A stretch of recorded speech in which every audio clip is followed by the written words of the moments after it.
नाज़रीन अस्सलाम वालेकुम and good evening. Ali Bukhari और कानून और आप हर मंडे की तरह आपकी खिदमत में हाजिर। Today on the 16th of March 2015 अपना प्रोग्राम शुरू करता हूँ। पहले अपनी कुछ अनाउंसमेंट्स के साथ। हमारी अनाउंसमेंट्स क्या हैं? हमारी कुछ चेंजेस आ रही हैं जो हमारी फ़र्म की चेंजेस हैं। मैंने सोचा कि बजाय इसके कि इधर उधर से कोई उल्टी सीधी इन्फॉर्मेशन चल रही हो, मैं ख़ुद यहाँ पे आज बैठ के डिस्कस कर लेता हूँ कि हम क्या कर रहे हैं।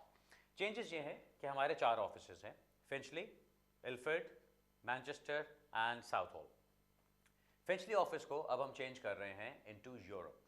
यूरोप की बातें मैं बहुत देर से करता आ रहा हूँ। पिछले पूरा साल मैंने 2014 इसके ऊपर बहुत रिसर्च भी की है और बहुत सारी इन्फॉर्मेशन कलेक्ट की है और बहुत सारी हमने एप्लीकेशंस भी की हैं जो हम कर रहे थे यूरोपियन इमिग्रेशन के लिए।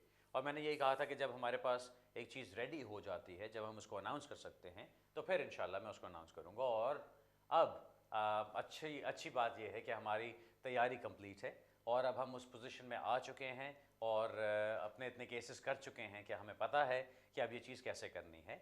और इस अच्छी खबर को मैं आज इस तरह से अनाउंस करना चाहता हूँ कि अब से हमारा फिंचली ऑफिस जो होगा वो सारे का सारा सिर्फ यूरोपियन केस वर्क को डील करेगा।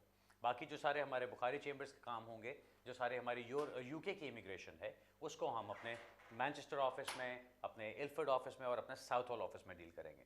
सो अगर आपको कोई उल्टी सीधी चीज़ सुनने को मिलती है, क्योंकि आज एक क्लाइंट का फ़ोन आया, कहते हैं कि जी मुझे पता चला फिंचली ऑफिस बंद हो रहा है। फिंचली ऑफिस बंद नहीं हो रहा। फिंचली ऑफिस को हमने यूरोप का हेडक्वार्टर बना दिया है और अब हम यूरोपियन सारा केस वर्क जो होगा, जो हमारे यूरोपियन इमिग्रेशन का काम है, वो सारे का सारा फिंचली में करेंगे। सो अगर आप यूरोपियन इमिग्रेशन में इंटरेस्टेड हैं तो आप हमारे साथ यूरोप के लिए फिंचली ऑफिस में रब्ता कर सकते हैं और वहाँ पे अपॉइंटमेंट्स बना सकते हैं, जो कि मैं मंडेज़ को और फ्राइडेज़ को किया करूँगा।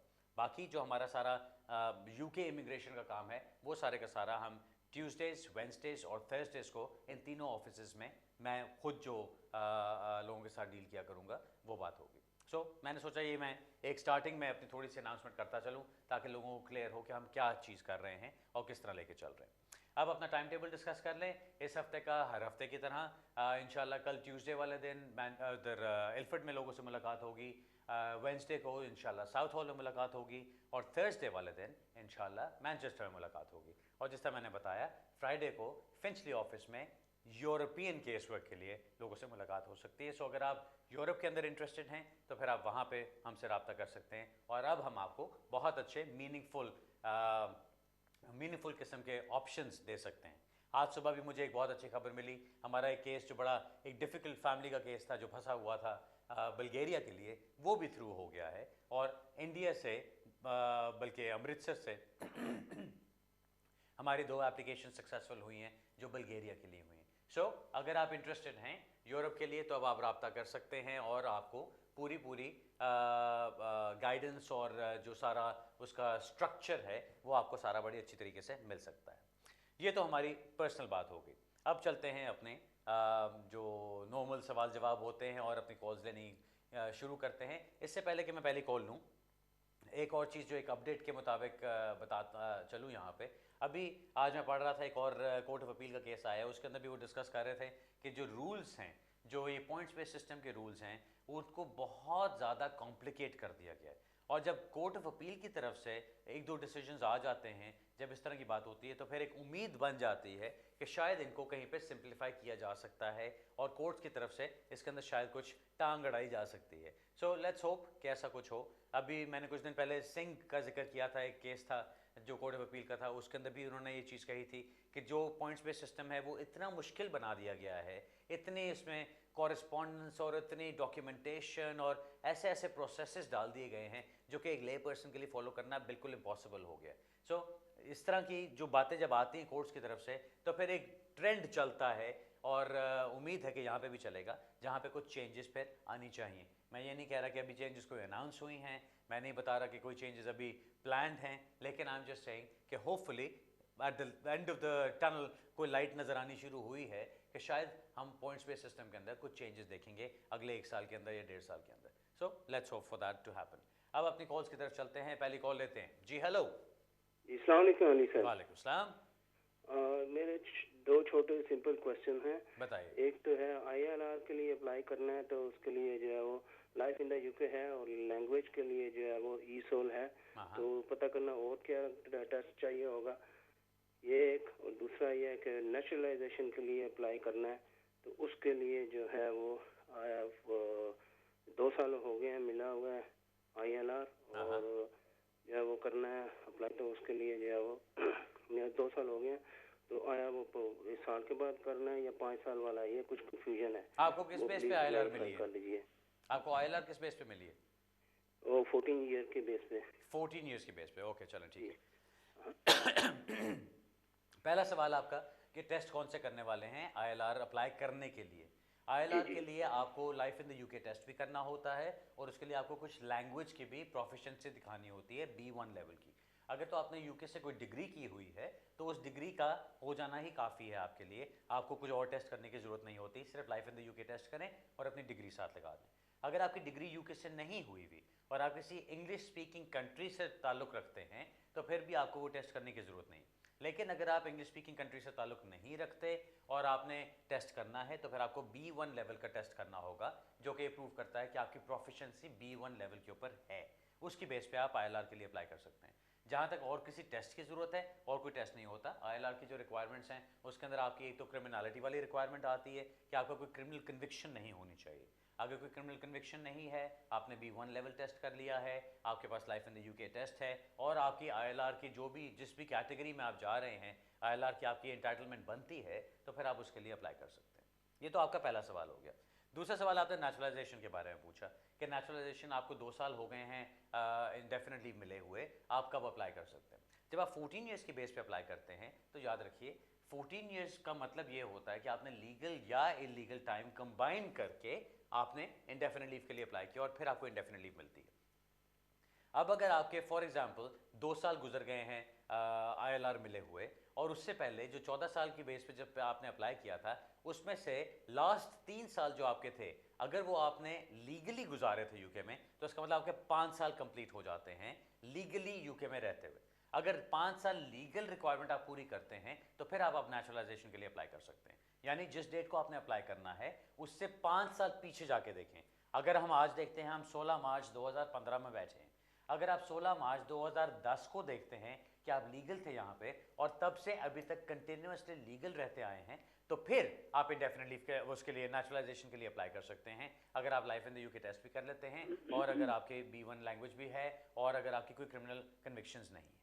अगर तो आपके ये 5 साल पूरे नहीं होते, अभी आपको फॉर एग्जांपल आप इलीगल चलते आ रहे थे एक्सक्यूज मी आप इलीगल चलते आ रहे थे और आपने इंडेफिनेट लीव अप्लाई की, आपको 14 साल के बाद इंडेफिनेट लीव मिल गई और लीगली आपको सिर्फ 2 साल गुजरे हैं, तो अभी आपको 3 साल और इंतज़ार करना होगा ताकि आपके 5 साल का ब्लॉक पूरा हो जाए, आप तब अप्लाई कर सकते हैं नेचुरलाइजेशन के लिए। कुछ साल पहले 2-3 साल पहले जो चीज़ें चल रही थी उसमें यह था कि अगर 14 ईयर्स के बेस पे भी आप अप्लाई करते थे और आपको इंडेफिनेटली मिल जाती थी तो अक्सर डिस्क्रेशन एक्सरसाइज किया जाता था आपकी फेवर में और उस डिस्क्रेशन में आपको नेचुरलाइजेशन के लिए एक्सेप्ट कर लिया जाता था। अभी जो हमने पिछले 2-3 साल में केसेस देखे हैं वहाँ पे वो डिस्क्रेशन एक्सरसाइज नहीं करते आमतौर पे। सो अगर ऐसी सिचुएशन है तो बेहतर है कि आप लीगल चीज़ पे चलिए।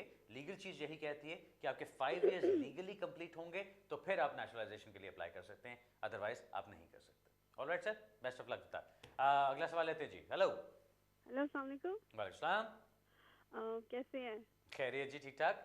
ठीक है, मैंने 2 सवाल करने थे। एक तो ये है कि मुझे यहाँ आए तो 9 साल हो गए हैं और जो मुझे अपनी एप्लीकेशन की है वो 8 साल हो गए हैं। तो मैं ये पूछना था कि काफ़ी दफ़ा रिफ्यूज़ हो चुकी हूँ और फिर पता नहीं क्या क्या हुआ, बहुत कुछ हुआ लेकिन कुछ भी वीज़ा नहीं मिला। लास्ट उन्होंने फिर JR किया, उसमें फिर केस वापस लिया, फिर कर दिया, फिर रिफ्यूज़ कर दिया। फिर मेरे वकील ने फिर से उनको केस किया और फिर फोटोग्राफ भेजी, ये वजह वो वजह, लेकिन अभी तक कोई जवाब नहीं आया। बस मुझे ये बता दें कि मैंने ये पूछना था कि जो आप कहती हैं लीगली इतने 10 साल हो जाए तो वो वीज़ा मिलता है, एक तो वो क्या है लीगली, कैसा लीगल हो बंदा। जैसे मैंने कंटिन्यू अपना केस 8 साल हो गया चल रहा है और 2 साल बाद मुझे 10 साल हो जाएंगे, एक तो वो है, या लीगली कैसा है, मुझे बस ये पूछना था। ये मैंने काफ़ी वकीलों से सुना है कि जिनको लीगली 10 साल हो जाते हैं उनको मिलता है, बस मुझे ये कंफर्म करना है कि वो लीगली कैसे लोग हैं। ओके, चलो मैं बताता हूँ। बाकी अब आप गौर से ये चीज़ सुन लीजिए, जो समझने वाली बात है इसमें। अक्सर लोग समझते हैं, जिस तरह आप सोच रही हैं कि मैं 8 साल से केस पे केस डालती जा रही हूँ, कुछ ना कुछ करती जा रही हूँ, तो ये मेरा सारा टाइम लीगल गुजर रहा है। ऐसी बात नहीं होती। जो 10 ईयर्स की एप्लीकेशन होती है, पैराग्राफ 276 की एप्लीकेशन होती है। ये पुराने रूल्स में दो चीज़ें हुआ करती थी, जो 9 जुलाई 2012 से पहले रूल्स थे। एक तो 10 साल वाली कैटेगरी थी और एक 14 ईयर्स वाली कैटेगरी थी। 10 साल वाली कैटेगरी करती थी कि जी आपके 10 साल लीगली कंप्लीट हुए हैं, कंटिन्यूस लीगल रेजिडेंस आपका चलता रहा है यूके में, 10 साल उसके ऊपर अप्लाई होता था। दूसरी चीज़ थी 14 ईयर्स ओल्ड वाली, कि आपने 14 साल गुजार लिए यूके में, चाहे आपने लीगल गुजारे चाहे आपने इलीगल गुजारे। अब आपकी जो सिचुएशन आ रही है, जो मुझे अभी बात समझ आ रही है आपकी, आप 9 साल पहले यहाँ पर आए, आपने फिर कोई एक एप्लीकेशन डाली, वो एप्लीकेशन आपकी रिफ्यूज़ हुई, फिर हो सकता है आपको अपील का राइट मिला हो या ना मिला हो, आई डोंट नो। लेकिन अगर आप बार बार एप्लीकेशंस डालती गई हैं, उसका मतलब यही समझ आता है कि आपके पास कंटिन्यूस लीगल स्टेटस नहीं था। लीगल स्टेटस किस तरह से पता चलता है? अगर आपके हाथ में कोई चीज़ थी, आपके पासपोर्ट में स्टिकर लगा हुआ था, या आपके पास बायोमेट्रिक कार्ड था जो कंटिन्यूस 10 साल चलता रहता है, जो शो करता है कि आपके पास वैलिड लीव टू रिमेन है। अगर तो वैलिड लीव टू रिमेन आपकी चलती रही है 10 साल, तो उसकी बेस पे आप अप्लाई कर सकते हैं। लेकिन अगर आपकी एप्लीकेशन नहीं थी, या रिफ्यूज़ हो गया, या ख़त्म हो गया स्टेटस, या आप ओवरस्टे हो गई, उसके बाद जाके आपने कोई एप्लीकेशन डाली, तो वो जो भी आपका स्टेटस चल रहा है वो आपका लीगल इस सेंस में नहीं चल रहा। ठीक है, आपको निकाला नहीं जा रहा उस टाइम में, क्योंकि आपकी कोई ना कोई एप्लीकेशन पेंडिंग चल रही है, लेकिन आपके पास लीगल स्टेटस नहीं है। अगर तो आपका legal status leave to remain की सूरत में आपके पास मौजूद था, कहीं लिखा हुआ आपके सामने था, और वही चीज़ चलती गई है, या वही एक्सटेंशंस होती रही हैं उसके ऊपर, तो फिर आपके 10 साल काउंट होते हैं। आपकी बात से ये लग रहा है कि आपकी एप्लीकेशन कोई जो डाली गई वो रिफ्यूज़ हुई, फिर कुछ और डाला, फिर रिफ्यूज़ हुआ, फिर कुछ और डाला, कुछ ना कुछ करते हुए आपके ये टाइम गुजर रहा है। सो वो आपके पास कंटिन्यूस लीगल रेजिडेंस नहीं चल रहा, सो वो चीज़ आपके ऊपर अप्लाई नहीं होती। मुझे यही लगता है कि आपकी जो भी ह्यूमन राइट्स की कोई एप्लीकेशन चल रही है, या कंपैशनेट ग्राउंड्स की चल रही है, हो सकता है आपने लेगेसी में कुछ डाला हुआ हो, जो कुछ भी आपका चल रहा है वो आपको लीगल स्टेटस के साथ नहीं लेके चल रहा है। सो आपको उसकी बेस पे देखना पड़ेगा कि आपके और क्या सर्कमस्टांसेस हो सकते हैं जिनमें आपको स्टेटस मिल सकता है। ओके जी, आई एम सॉरी, लेकिन 10 साल लीगल वाली जो बात आप कर रही थी वो आपके ऊपर अप्लाई मुझे होती हुई नज़र नहीं आ रही। नाज़रीन, अब एक ब्रेक का टाइम हो रहा है, हमारी पहली ब्रेक का। अब आपको मालूम है कि हमारी 2 ब्रेक्स होती हैं, सो हम पहली ब्रेक पे चलते हैं, मिलते हैं थोड़ी सी देर।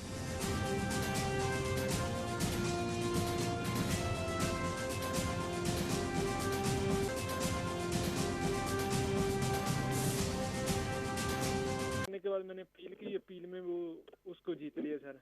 तो अभी तकरीबन 2.5 और महीने हो गए हैं सर, वो कोई रिस्पॉन्स नहीं कर रहे हैं उधर से, और रिटन जजमेंट भी आई कोई 2.5 महीने हो गए सर, कोई भी उधर से अभी तक रिस्पॉन्स नहीं दे रहे। अच्छा। जब वो रिफ्यूज करना था तो उस समय तकरीबन जब मैंने फिंगरप्रिंट दिए तो 1 वीक बाद रिफ्यूजल लेटर भेज दिया। अभी सोच ही रहा था कि उसके 1 वीक बाद बोल दिया कि भाई तुम्हें डिटेन करेंगे, हम आपको ये साइनों पे आना पड़ेगा। और अभी जब सबको क्लियर है, अभी वो क्या सो रहे हैं सर वहाँ पे?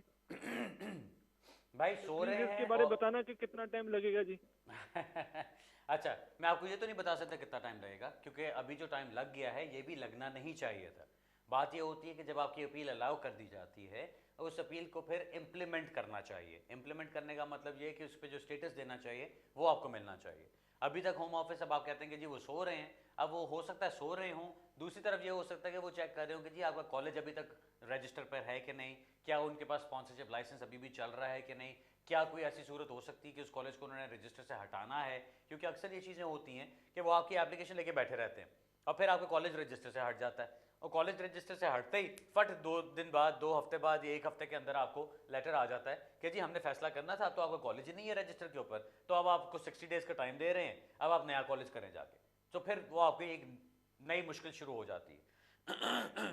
मेरा ख्याल है बेस्ट चीज़ ये है, अगर तो आपका कॉलेज अभी भी रजिस्टर पे है, सब कुछ सही तरह से चल रहा है, कॉलेज का लाइसेंस भी चल रहा है, कोई मसला नहीं है, तो फिर एक तो आप कोर्ट को लिखें, कोर्ट को लिखने के बाद आप होम ऑफिस को कंप्लेन करें, होम ऑफिस की कंप्लेन के साथ फिर अपने एमपी को इन्वॉल्व करें बीच में, अपने एमपी के पास चले जाएं, उसको जाके बताएं कि जी ये चीज़ है, कब से देखो मैं इंतज़ार कर रहा हूँ, अभी तक कुछ नहीं हो रहा, मुझे इनसे फैसला लेके दो।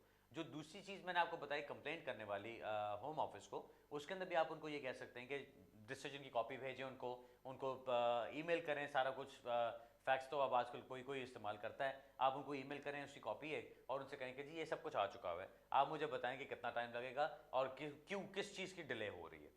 ये जो टियर 4 की एप्लीकेशंस होती हैं आमतौर पर उसमें जो मैंने देखा है वो यही है कि एक बड़ी अजीब सी बात है, होनी नहीं चाहिए लेकिन होती है फिर भी, और वो ये है कि वो बैठ के इंतज़ार कर रहे होते हैं कि जी जैसे ही कॉलेज हटेगा रजिस्टर से तो फिर हम इसको डील करेंगे। सो ये बात बहुत गलत है और आपको इसके ऊपर ज़रूर उनको चैलेंज करना चाहिए और उनको ज़रूर आपको घसीटना चाहिए। चाहे अगर आपको नज़र आता है कि वो कोई जवाब नहीं दे रहे, 3 महीने गुजर गए हैं, 4 महीने गुजर गए, कोई जवाब नहीं दे रहे, तो फिर आप कुछ और, कोई जुडिशियल रिव्यू की उनको धमकी लगाएं, कोई ऐसी चीज़ भी कर सकते हैं। फिलहाल मैं आपसे कहूँगा कि एक तो कंप्लेंट करें, कोर्ट को लिखें और अपने एमपी को इन्वॉल्व करें, और उसके बाद भी अगर कुछ नहीं होता तो फिर जुडिशियल रिव्यू का सोचें कि उसमें भी कुछ किया जा सकता है जाके, क्योंकि ये तो सरासर ज्यादती वाली बात है कि अपील आपकी अलाउ हो चुकी हुई है, सब कुछ अभी आपका इन प्लेस है और वो आपको वीज़ा नहीं दे रहे, वो तो गलत है।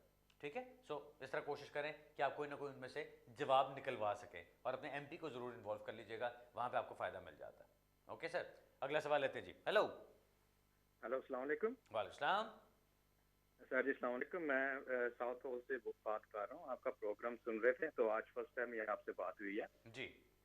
तो मेरे आपसे 2 छोटे से क्वेश्चन है, प्लीज मैं आपको टाइम ज्यादा नहीं लूंगा। मुझे ना 2011 में मुझे और मेरी फैमिली को DLR मिली थी 3 साल की। ठीक।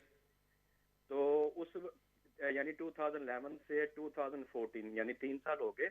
उस दौरान मैंने ना अपना नाम चेंज कर लिया था सोलिसिटर से, जो है ना डीड पोल बनवा के। ठीक। तो यानी मैंने अपना लाइसेंस वगैरह पे भी चेंज करवा लिया, बैंक ने भी सारा, लेकिन मैंने होम ऑफिस को इन्फॉर्म नहीं किया। तो अभी जब 2014 में हमें रिन्यूअल के लिए भेजना था तो उसमें हमें तकरीबन 1 साल हो गया, हमें कोई आंसर नहीं आया उनकी तरफ से ना।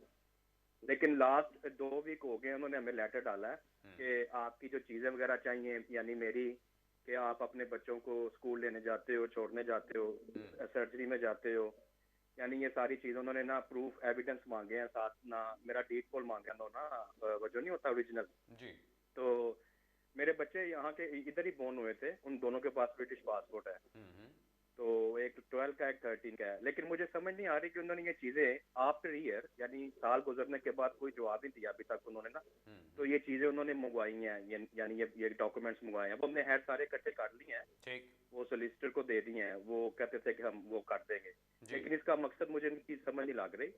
और दूसरा ये क्वेश्चन है कि अगर आपको DLR मिली है तो आप जो बायोमेट्रिक कार्ड होता है उस पे आप यूरोप के लिए विदाउट वीजा लिए बगैर आप ट्रैवल कर सकते हैं, या हमें वीजा स्टिल लेना पड़ता है उसके साथ भी, वो जो बायोमेट्रिक कार्ड होता है? ये मुझे प्लीज बता दीजिएगा। मैं ना थोड़ा सा वरीड थे, जो उन्होंने चीजें मंगाई वो तो हमने सब कर दी हैं, लेकिन अभी उनका मकसद नहीं पता मुझे। प्लीज ठीक है, आप बता दें।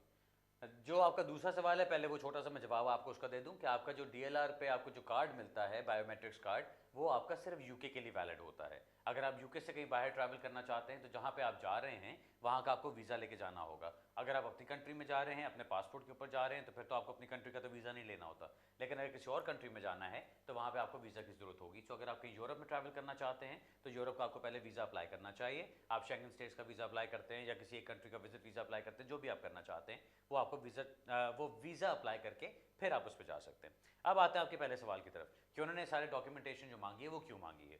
अब आपका 2011 में जब डिस्क्रिशनरी लीव आपको मिली तो उसका मकसद ये था कि उन्होंने कहा होगा कि जी आपके बच्चे यहाँ पर हैं, आप उनके साथ बहुत क्लोज हैं, आपका उनके साथ कांटेक्ट है, सारा कुछ है, क्योंकि बच्चे तो आपके ब्रिटिश नेशनल्स हैं, वो यहीं पे पैदा हुए हैं और उनकी ब्रिटिश नेशनलिटी आपके पास मौजूद है। सो मुझे ये जो आपकी बात से अंदाज़ा हो रहा है वो ये कि आपको जो डिस्क्रिशनरी लीव मिली वो शायद बच्चों की बेस पे मिली कि वो ब्रिटिश हैं और वो इतने साल से यहाँ पे रह रहे हैं और आपकी उनके साथ एक क्लोज लाइफ है। अब वो यही चीज़ देखना चाहते हैं आगे कि आपने जो 3 साल गुजारे हैं उन 3 साल के अंदर क्या आप अपनी फैमिली के साथ मौजूद हैं, क्या आप अपनी फैमिली के साथ उसी तरह क्लोज हैं, क्या आप अपने बच्चों के साथ उसी तरह क्लोज हैं। बिकॉज अगर आपको बच्चों की बेस पे मिला है तो उन्होंने वही सर्कमस्टांसेस आगे देखने हैं कि क्या वही सब कुछ कंटिन्यू हो रहा है। अब अगर आपके पास सारा कुछ मौजूद है, जो कि कोई प्रॉब्लम नहीं होनी चाहिए, आपके पास होगा लेटर्स भी होंगे कि आपकी पेरेंटल रिस्पॉन्सिबिलिटी चल रही है, आपके पास फोटोग्राफ्स होंगी बच्चों के साथ, आपके पास जो हो सकता है वाइफ की तरफ से या बच्चों की तरफ से, बच्चे भी आपके 12-13 साल के हैं तो वो भी लेटर्स लिख के दे सकते हैं। सो ये सारी चीज़ें इकट्ठी करके उनको भेजिए। मकसद क्या है, आपको डिस्क्रिशनरी लीव जो 3 साल की मिलती है, जब आपने उसकी एक्सटेंशन अप्लाई करनी होती है तो जिस बेसिस पे आपको ओरिजिनल डिस्क्रिशनरी लीव मिली होती है वही बेसिस आपने कंटिन्यू करना है। फॉर एग्जाम्पल अगर आपकी पहले शादी की बेस पे आपको स्टेटस मिला, उसके बाद अब आपके 3 साल गुजर गए, आप कहते हैं कि जी अब तो मेरे बच्चे भी हैं लेकिन मेरी शादी खत्म हो गई है, सो क्या बच्चों की वजह से मुझे मिल सकता है? बिल्कुल मिल सकता है, लेकिन हो सकता है उसमें आपकी DLR का स्टेटस चेंज कर दें।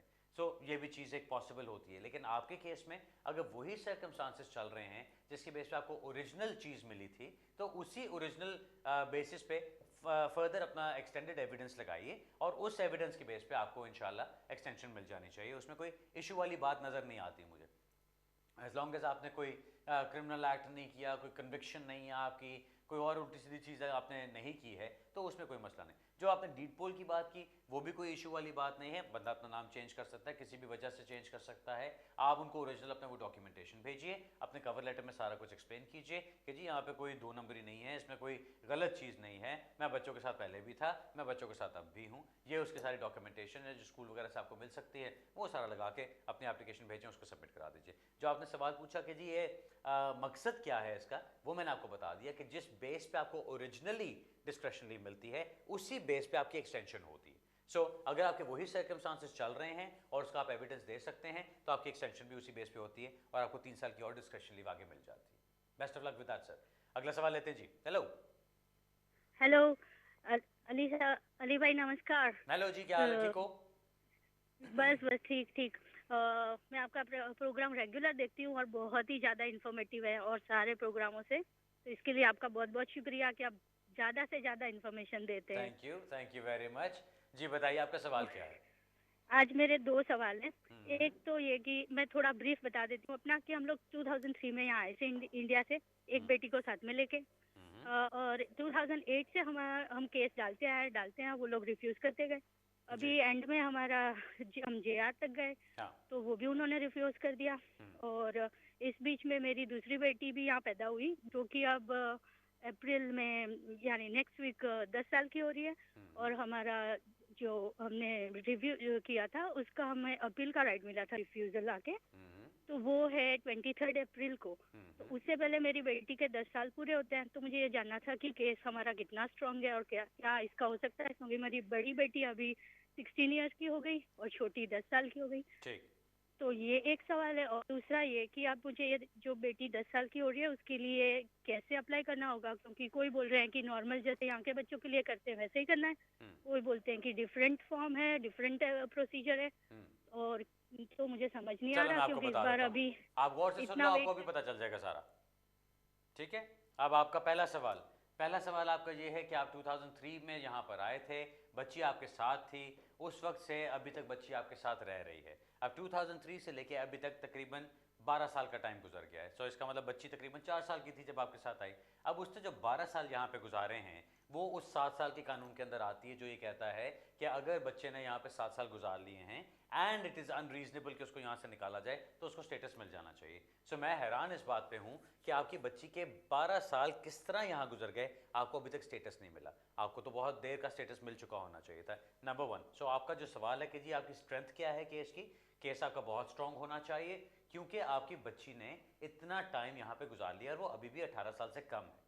सो इसके ऊपर आपका केस डेफिनेटली बनता तो है। अब केस बनने में और केस जीतने में फ़र्क होता है। वो फ़र्क क्यों होता है कि केस बनता तो बड़े लोगों का है, लेकिन उसको प्रूव करना और उसको प्रेजेंट करना सही, सब कुछ उसके ऊपर डिपेंड करता है। आपको जो चीज़ करनी है, अपने केस को सही तरह प्रेजेंट करना है। अभी आपके पास अपील का टाइम आ रहा है, आपकी हियरिंग का टाइम आ रहा है, उसके अंदर जाइए, अपने केस की सही तरह तैयारी करें, स्टेटमेंट्स, आपके एविडेंस, बच्ची का खास तौर पे दोनों बच्चों का एविडेंस आपका बड़ा स्ट्रॉन्ग होना चाहिए क्योंकि अपील से पहले आपकी बच्ची को 10 साल भी हो चुके होंगे। सो वो भी एक बहुत स्ट्रॉन्ग पॉइंट आपके केस के लिए बनता है। ये दोनों चीज़ें मिला के आपके केस में जान तो बहुत बनती है, लेकिन आपके एविडेंस पे डिपेंड करता है। कुछ आपने रिपोर्ट्स अपने स्कूल के बच्चों की लगाई होनी चाहिए, बाकी उनकी जो यहाँ पे लाइफ है, जो उनका रहने सहने का तरीका है, वो सारा कुछ। क्योंकि जो 4 साल की बच्ची थी आपकी, जब वो यहाँ पर आई थी, उसने भी आंखें तो यहाँ पे खोली, होश तो उसको यहीं पर आई है जाके। सो उसने जो कुछ सीखा होगा वो यहीं के मुताबिक सीखा होगा। जो आपकी बच्ची यहाँ पैदा हुई उसने भी सब कुछ यहीं के मुताबिक सीखा है। सो ये दोनों चीज़ें बड़ी इंपॉर्टेंट हैं और इनको अगर आप सही तरह प्रेजेंट करेंगे तो मुझे बहुत मुश्किल लगता है कि आपका केस जज की तरफ से अलाउ नहीं किया जाएगा। ये तो आपकी एक बात होगी। दूसरी बात आपने पूछी कि जी बच्ची के 10 साल कंप्लीट हो रहे हैं तो कौन सा किस तरह से अप्लाई करना है। कुछ लोग कुछ कहते हैं, कुछ लोग कुछ। जो लोग कुछ भी कहते हैं वो सब कुछ छोड़ दें। सिंपल बात आपने याद ये रखनी है।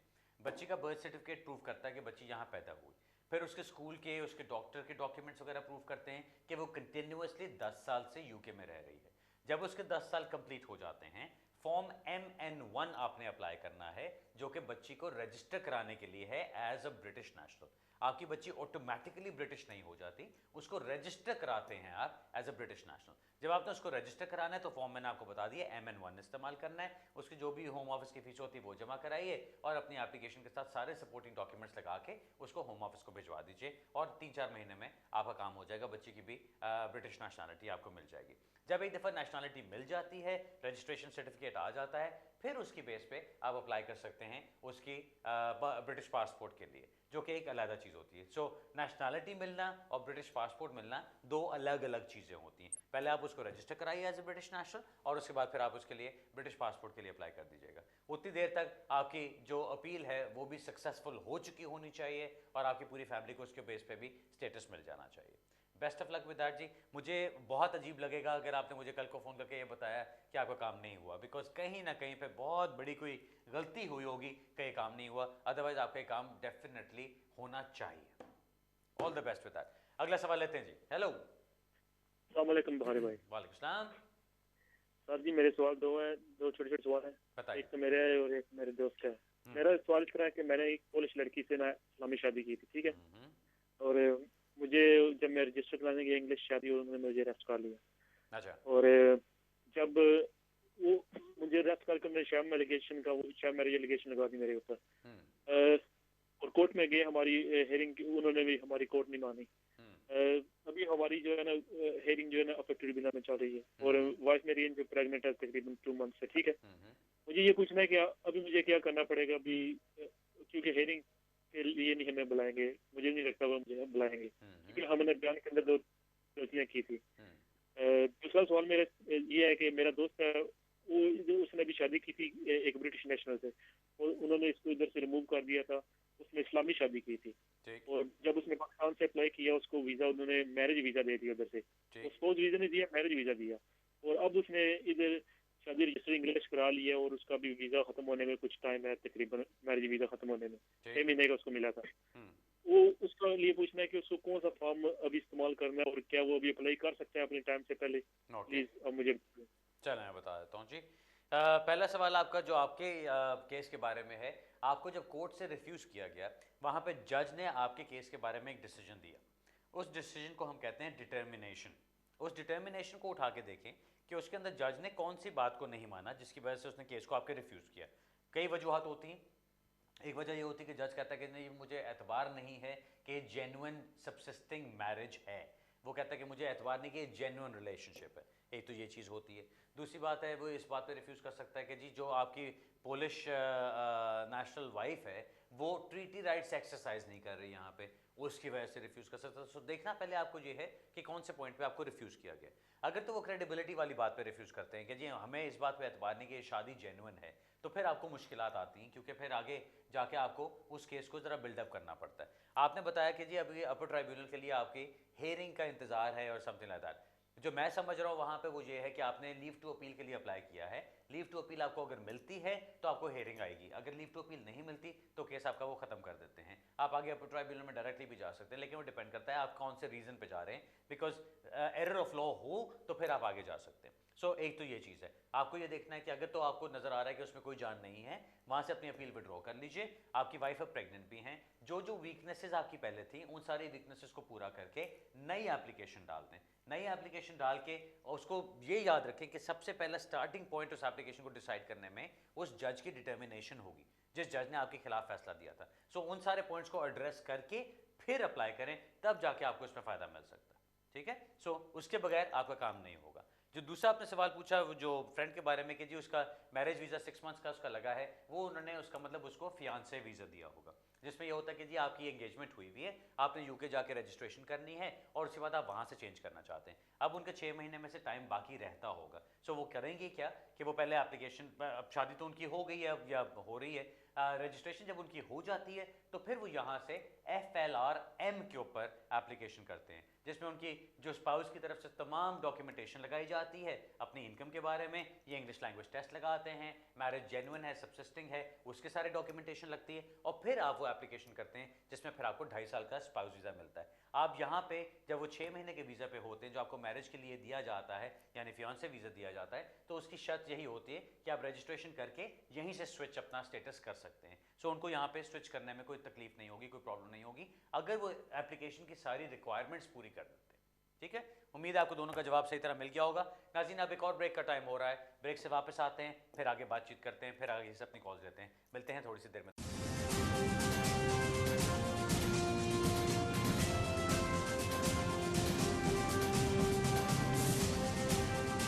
ब्रेक के बाद दोबारा आपको खुशामदीद कहता हूं एंड वेलकम बैक। सीधा अपने सवाल जवाब की तरफ चलते हैं, पहली कॉल लेते हैं जी। हेलो सत श्री अकाल बुखारी साहब। हेलो जी, सत श्री अकाल, क्या हाल है, ठीक हो? बात ठीक है बुखारी साहब, मैं बुलवंतन से गिरदावल बोल रहा हूँ। तो आपका प्रोग्राम देखकर मैं आपको पकड़ा था, तो बहुत सुना प्रोग्राम आपका। तो मैंने 3-4 वकील पहले बदले थे, तो उसके बाद मेरे को जवाब ही दे रहे थे, 5-6 बार जवाब दिया, और मेरे को आपने जो अपील मेरी हो गया, मेरे हक में हो गया, उसका आपको बहुत बहुत धन्यवाद जी। ओह वेरी गुड, कंग्रेचुलेशंस जी, ठीक हो? और आपको मैं इतना धन्यवाद करता हूं कि मैं कोई मेरे पास लफ्ज नहीं जो मैं आपका थैंक यू बोलूं, क्योंकि आपने मेरे को गिरे हुए को उठाया जी। ओह वेरी गुड, आपका बहुत बहुत धन्यवाद। तो जो अपील है मेरी 11वें महीने में मेरे हक में हो गई थी। तो अभी मैं काफी मेरे को 5 महीने हो गए तकरीबन मैं वेट कर रहा हूँ, तो कोई कार्ड मेरे को आए नहीं है। मैं ये पूछना चाहता था कि कितना देर और लगेगी, जहाँ अभी कोई प्रॉब्लम तो नहीं, अभी 5 महीने हो गए, कोई ऐसा कोई प्रॉब्लम नहीं है, तो कब आएंगे कार्ड, ये मेरे को बता दो। Thank you very much. You are most welcome sir, thank you, आपने फ़ोन किया और थैंक यू, आपने इतनी सारी तारीफ की, थैंक यू वेरी मच। आपके जो टाइम इतना 5 महीने का लगाया, ये भी नहीं लगना चाहिए था, क्योंकि आपके जब केस को कोर्ट की तरफ से अलाउ कर दिया जाता है तो उसको इम्प्लीमेंट करने में इतना टाइम नहीं लगना चाहिए। सो आपके लिए यही है कि मैं जिससे पहले भी एक कॉलर को बताया, अपने एमपी को भी इन्वॉल्व कर लो बीच में, होम ऑफिस को भी लिखो, कोर्ट को भी लिखो, हर तरफ शोर शराबा मचाओ जाके कि भाई अब क्या हो रहा है। क्योंकि अगर तो ये होता कि जी होम ऑफिस ने आपके अपील के खिलाफ कोई आपकी केस के खिलाफ, आपके डिसीजन के खिलाफ कोई अपील की होती, तो उसका भी लेटर आपको आ जाता, जिसमें टाइम ज़्यादा लग सकता है। लेकिन अगर उन्होंने कोई अपील नहीं की है उसके खिलाफ, या कोई लीव टू अपील की एप्लीकेशन नहीं डाली, तो फिर तो आपको स्टेटस मिलना चाहिए। अगर आपके बायोमेट्रिक्स भी हो चुके हुए हैं तो फिर तो टाइम नहीं लगना चाहिए। अगर बायोमेट्रिक्स अभी तक नहीं हुए हैं तो बायोमेट्रिक्स का लेटर आना चाहिए था आपको। सो जो भी है, अपने एमपी को इन्वॉल्व करो, उनको जाके सारा कुछ बताओ, उनको बताओ कितनी देर से सफ़र कर रहे हो आप, और उनको बताओ जाके कि जी मुझे इसमें अभी हेल्प चाहिए और मुझे अभी इसमें कोई ना कोई जवाब लेके दो होम ऑफिस से, तो आपको इसमें जवाब ज़रूर मिलना चाहिए। बहुत बहुत शुक्रिया आपकी कॉल का, थैंक यू वेरी मच। और मैं यहाँ पे बैठ के, जब मुझे लोग अक्सर कहते हैं कि जी आप इतना लंबा जवाब देते हो, मैं ये कोशिश करता हूँ कि मैं सारे यूके के लोगों को घेर के, मैं ये नहीं कह सकता कि ये सारे मेरे क्लाइंट बन जाएंगे और मैं सबको घसीट लूँगा, ऐसा नहीं हो सकता। मेरा ये होता है कि अगर मेरी बात सुन के किसी का कोई फ़ायदा हो जाता है तो मेरा क्या नुकसान है उसमें, किसी का फ़ायदा ही हो रहा है। मेरे जो रोज़ी रोटी लगनी है, जो मेरे लोगों ने आना है, जिन्होंने मेरे पास आना है, वो मेरा सारा दिन वैसे भी बिजी रखते हैं। So that's fine. बहुत शुक्रिया आपकी कॉल का, और बहुत खुशी हुई सुन के कि आपकी अपील हो गई है। अगला सवाल लेते हैं जी। हेलो जी, अस्सलाम वालेकुम। वालेकुम जी, मैं बात कर रहा हूँ बोल्टन से जी। जी ऐसा मैं स्टूडेंट वीज़े पे आया था 2010 में, तो फिर मैंने आके यहाँ पे स्टूडेंट वीज़े पे रहा। फिर उसके बाद अक्टूबर 2013 में मैंने FLRO सेंड किया सोलिसिटर के through to stay in UK. तो वो सारे बायोमेट्रिक आए, हर चीज़ की। उसके बाद वो रिफ्यूज़ हुआ, उसने अपील की। उतनी देर में मेरे जो पार्टनर था उसके साथ मैंने शादी भी रजिस्टर करवा ली और बेबी भी हो गया। तो फिर मैं सोलिसिटर ने एडिशनल ग्राउंड पे लगा के स्टेटमेंट ऑफ एडिशनल ग्राउंड, और अंडर आर्टिकल 8 उसने 3-4-5 पेजेस का कोई बना के पूरी जो पैराग्राफ वगैरह, उसने दोबारा एप्लीकेशन सेंड की टू रिकंसिडर द केस के। तो अभी तक तकरीबन 8 माह हो चुके हैं, तो अभी तक कोई जवाब नहीं आया। तो वो मैं पूछना चाह रहा था कि उसका क्या होगा, उसका क्या स्कोप है, यानी कि केस नष्ट होगा। कुछ लोग कहते हैं कि आपको फ्रेश एप्लीकेशन सेंड करनी चाहिए थी बजाय कि ये कंसीडर करने के लिए। तो अब मुझे अब कंफर्म नहीं है, लेकिन वकील ने मुझसे 601 पाउंड का चेक भी लिया था, मुझे याद है, वो चेक भी निकल चुका है। लेकिन जो मेरे पास जो पेपर आए हैं वो रिकंसिडरेशन के आए हैं, और मैंने जब होम फोन करके पूछा है तो उन्होंने यही कहा है कि आपकी कोई नई एप्लीकेशन नहीं आई, और आपके पास जो आई थिंक वो यही कह रहे थे कि आपके पास सिर्फ रिकंसिडरेशन हमारे पास आई हुई है। और जब दोबारा दो सोलिसिटर ने 2 रिमाइंडर के जो लेटर भेजे हैं उसने भी वो पुराना जो है ना FLRO वाला रेफरेंस नंबर डाला है, और मैं अपने MP के पास भी गया हूँ कि बताया कि भाई ये मसला है और काइंडली आप हेल्प करें, तो उसने भी कहा कि मैं कुछ करूंगा। अच्छा, तो बस यही आपसे पूछना था, काइंडली आप बताएं कि क्या इसका है और क्या आप मुझे एडवाइस करेंगे, अगर ये रूट ठीक है, अगर नहीं ठीक। सिर्फ एक बात पूछना चाहता हूँ, आपकी पार्टनर जो है वो ब्रिटिश हैं? जी ब्रिटिश हैं जी। आपने मैरिज की उनके साथ? जी यानी पहले नहीं थी, जब पहली एप्लीकेशन सेंड की लेकिन बाद में मैरिज कर ली थी। सो यूके मैरिज आप कर चुके हैं, रजिस्ट्रेशन कर चुके हैं? रजिस्ट्रेशन हो चुकी है। ओके फाइन, चलें ठीक है, मैं बताता हूँ सर। आपके केस को सुन के तो ये लग रहा है कि आपके केस में आई डोंट नो क्या गड़बड़ हुई है, बिकॉज अगर तो आपकी एप्लीकेशन जाती है, जो कि आपकी नई एप्लीकेशन डाली जाती है, तो उसके अंदर एक तो इतना टाइम नहीं लगता। अगर आपकी FLR एप्लीकेशन डाली जाती है ऑन द बेसिस के जी मेरा स्टेटस ख़त्म हो चुका है और मेरी शादी जेन्युइन है और मेरा बच्चा भी हो गया है, हमें 2 साल से ज़्यादा कोहैबिटेशन करते हुए हो गए हैं, और उसकी बेस पे आपकी एप्लीकेशन डाली जाती है, तो वो एप्लीकेशन का जवाब आपको 3-4 महीने में आ जाता है। अगर रिफ्यूज़ल भी आना हो तो 2.5-3 महीने में आ जाता है, लेकिन इन एनी इवेंट 7-8 महीने गुजरना कोई सेंस नहीं बनती है। अब आप बता रहे हैं कि जी 601 पाउंड का चेक भी साथ लगाया था और वो चेक क्लियर भी हो चुका है। अब मैं ये नहीं जानता कि वो चेक आप ही की एप्लीकेशन के लिए क्लियर हुआ है या किसी और के लिए क्लियर हो गया। ये एक थोड़ा सा अजीब सा एक सवाल उठता है बीच में, बिकॉज अगर ये हुआ कि आपने चेक दिया साथ लेकिन आपकी एप्लीकेशन नहीं करने की बजाय आपकी फर्दर रिप्रेजेंटेशंस कर दी गई और आपका जो चेक था वो कहीं मिक्सअप हो गया और वो किसी और के साथ चला गया, तो चेक तो क्लियर हो जाएगा आपका। लेकिन अगर उसकी एक्नॉलेजमेंट नहीं आए, बायोमेट्रिक्स का लेटर नहीं आया, कुछ नहीं हुआ, तो उसका मतलब आपकी एप्लीकेशन तो डली नहीं है।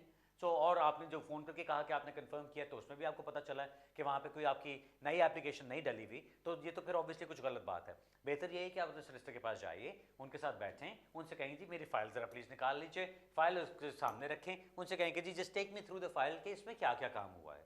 अब हम लोग जब काम करते हैं, हर जो भी स्टेज होती है, कोई फ़ोन कॉल आती है, कोई भी चीज़ होती है, तो उसके हर चीज़ के नोट्स बनाए जाते हैं वहाँ पे वो आपकी फाइल के अंदर लगे होते हैं। कोई नई एप्लीकेशन की जाती है, कोई उसकी तैयारी की जाती है, हर चीज़ आपकी फाइल के अंदर मौजूद होनी चाहिए, जहाँ से देखते हैं आपको फ़ौरन पता चल जाएगा कि आपके केस में क्या चीज़ हुई है। अगर तो ये पता चलता है कि जी सिर्फ रिकंसिडरेशन की रिक्वेस्ट डाली गई है, तो नंबर 1 आपको पता करना है कि जी आपका चेक किधर गया, क्या वो किसी और एप्लीकेशन में लग गया है, किसी और की फ़ीस पे कर दी गई है, तो एक तो वो बात गलत है। दूसरी चीज़ आपको ये चेक करना है कि अगर ये सब कुछ सही है कि आपकी एप्लीकेशन सिर्फ रिकंसिडरेशन के लिए गई हुई है, तो फिर तो आपको नई एप्लीकेशन डालनी चाहिए ना, क्योंकि आपका जो पॉइंट बनता है जिसके ऊपर आपको स्टेटस मिलेगा वो ये है कि आपकी वाइफ ब्रिटिश होते हुए, आपके बच्चा ब्रिटिश होते हुए वो यहाँ पे आपके साथ रह रहे हैं और आप लोग अपनी कंट्री में वापस जाके इकट्ठे नहीं रह सकते।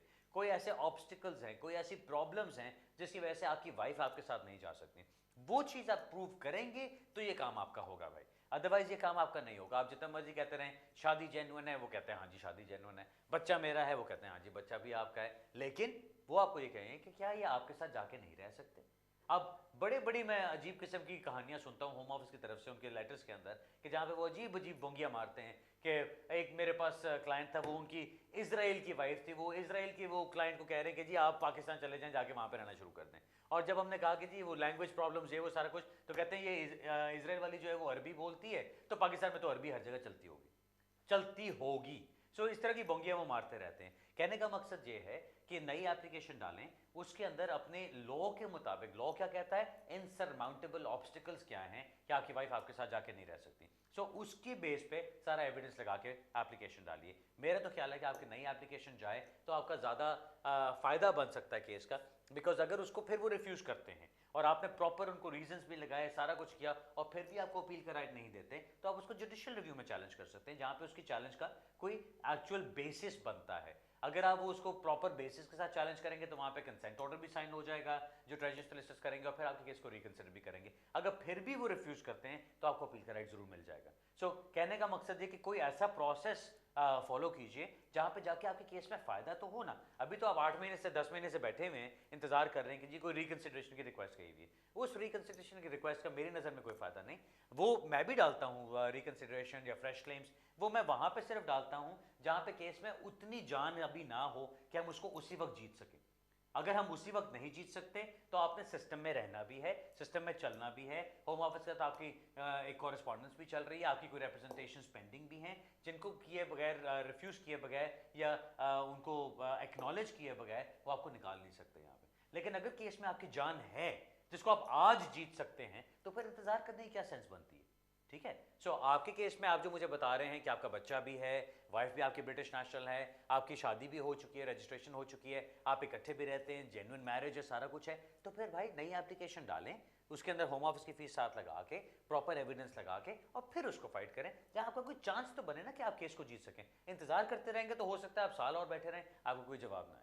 ओके मेरा जो आपको इसमें मशवरा होगा वो यही होगा कि नई एप्लीकेशन डालिए जिसको कि आप चैलेंज कर सकें आगे जाके, अगर उसको भी वो रिफ्यूज़ करते हैं, ताकि आपकी कोई लाइफ आगे चले तो सही। ये तो अभी आप हवा में लटक रहे हैं, मुअल्लक हैं और कुछ भी नहीं मिल रहा आपको।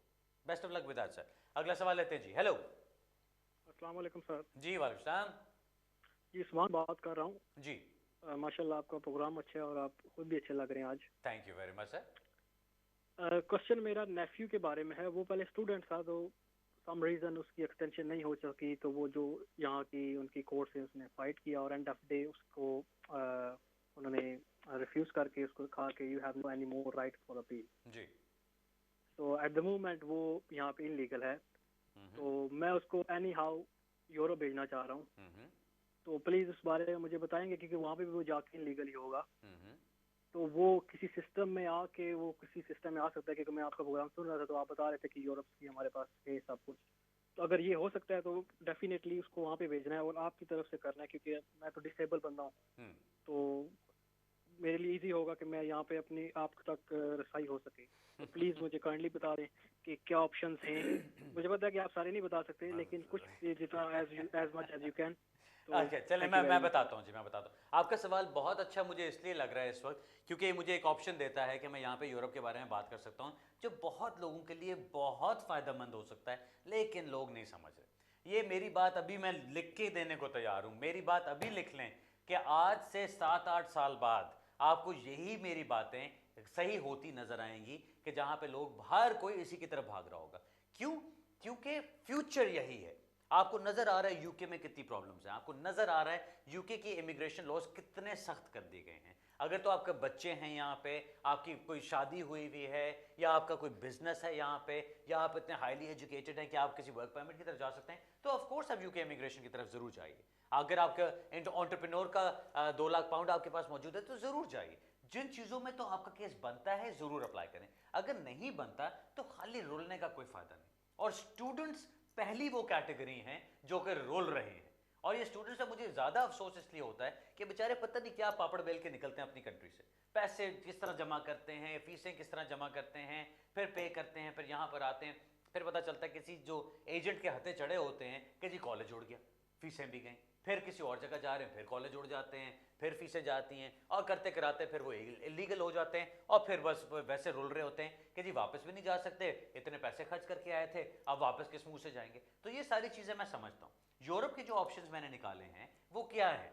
यूरोप में मैं सिर्फ ये कहता हूँ कि नंबर 1, कहीं पे भी इलीगल जाके रहने में आपको कोई फ़ायदा नहीं। आपने अभी बताया कि स्टूडेंट है वो यहाँ पे इलीगल हो चुका है, ओवरस्टे हो चुका है, अब यूरोप में भेजने की कोशिश कर रहे हैं, तो यूरोप में मैं उसको भेजूंगा तो वहाँ पे भी इलीगल होगा। क्यों भाई? क्यों आप उसकी ज़िंदगी को ख़राब करते हैं? क्यों वो अपनी ज़िंदगी को ख़राब करता है? मैं आपको ऑप्शन ये देता हूँ कि वो बंदा यहाँ से उठ के वापस जाए, अपनी कंट्री से जाके प्रॉपर वीज़ा अप्लाई करेगा, उसके लिए प्रॉपर रिक्रूटमेंट की जाती है, या उसको जॉब दिलवा के उसके ऊपर वर्क परमिट इशू किया जाता है, या उसके लिए कोई इन्वेस्टमेंट की जाती है वहाँ पे, या वो कोई प्रॉपर्टी खरीदता है उसकी बेस पे हो सकता है, या उसकी एजुकेशन है जिस पे वो ब्लू कार्ड स्कीम में जा सकता है। ये इतने सारे ऑप्शंस बनते हैं जहाँ पे आपको फिट किया जा सकता है, क्योंकि इन कंट्रीज के अंदर अभी भी लॉज ऐसे मौजूद हैं जहाँ पे आप जा सकते हैं। ओके अब ये वाकई इतना एक बड़ा एरिया है कि मैं यहाँ पे तो कवर नहीं कर सकता। मैं सोच रहा हूँ एक दिन कोई प्रोग्राम करूंगा सिर्फ यूरोप के ऊपर, जहाँ पे मैं सारे फिर यूरोप के सवालों का जवाब दूंगा, और मैं पहले से मैं अनाउंस करके करूंगा ताकि आपको काफ़ी इंफॉर्मेशन उसके अंदर मिल सके। लेकिन अभी मैं सिर्फ इतना कह सकता हूँ, मुझे पता है कि हमारे प्रोग्राम का टाइम भी अब खत्म हो रहा है, अभी मैं आपको इतना कह सकता हूँ, उसके लिए यहाँ पे इलीगल होके यहाँ से स्टेटस स्विच नहीं होगा। और ये चीज़ है जहाँ पे स्टूडेंट्स मार खाते हैं। वो ये कोशिश करते हैं कि नहीं जी मैं वापस ना जाऊँ, बस यहीं से करूँ। मैं आपको ये कहता हूँ कि मैं आपका वर्क परमिट करवा के आपके हाथ में वीज़ा पकड़ाऊंगा और कहूँगा कि जी जाओ अब अपनी कंट्री में जाके 4-5 दिन के अंदर इसको सिर्फ अपने पासपोर्ट के ऊपर स्विच करवाओ और फिर आ जाओ।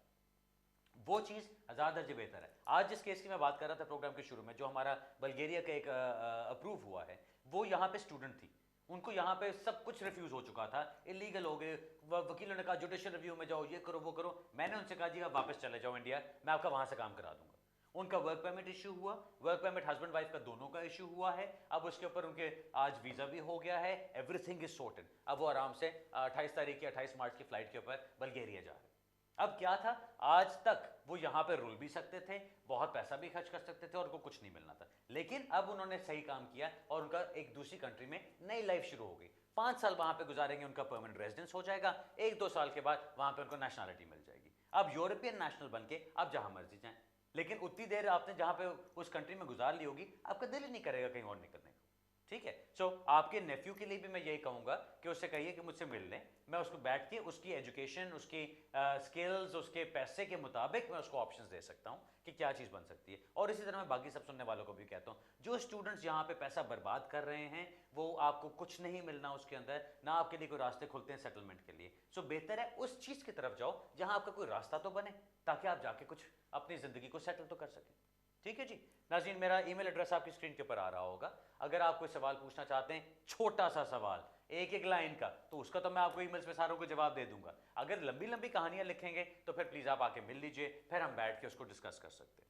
जिस तरह मैंने प्रोग्राम के शुरू में कहा, हमारा फिंचली ऑफिस अब हमारा सिर्फ यूरोप का काम करेगा। यूरोप के सारे वर्क परमिट्स, यूरोप के सारी जो हमने इमिग्रेशन का सारा काम खोलना था, वो अब हमने अपने फिंचली ऑफिस में खोला है। उसके अलावा जो इल्फर्ड ऑफिस में इंशाल्लाह कल लोगों से मुलाकात होगी, वेंसडे को इंशाल्लाह साउथ हॉल में, और इंशाल्लाह थर्सडे को मैनचेस्टर में लोगों से मुलाकात होगी। अगले हफ्ते तक इजाज़त चाहता हूँ, इसी जगह इसी वक्त दोबारा मुलाकात होगी।